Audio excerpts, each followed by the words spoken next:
सम्पूर्ण हाम्रो ओखलढुङ्गावासी लगायत यहाँ हाम्रो उपस्थिति सम्पूर्णमा म मतिलाल राई जुन आज हाम्रो केही काठमाडौँ सम्पर्क मञ्चको आयोजक संयोजक बनिरहेको छ र अब आउने दिनहरूमा जति पनि हाम्रो श्रम संस्कृति पार्टी जुन सबैलाई स्वागत गर्दछ, सबै पार्टीलाई स्वागत गर्दछ।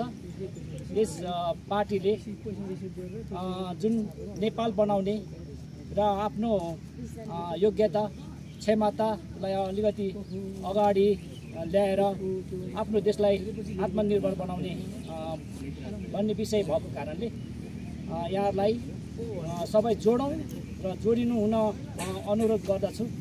र जति पनि हाम्रो अब हाम्रो यहाँको संयोजकहरू आज जति पनि तोकेको छ उहाँहरूलाई विशेष गरी देश विदेशमा मात्रै नभइकन हरेक कुना काप्चामा भएकाहरूले यहाँहरूलाई सहयोग गर्न म अनुरोध गर्दछु। र सबै लागि परौँ, आफ्नो देश बनाउनु छ, कसको आशा हेर्नु होइन।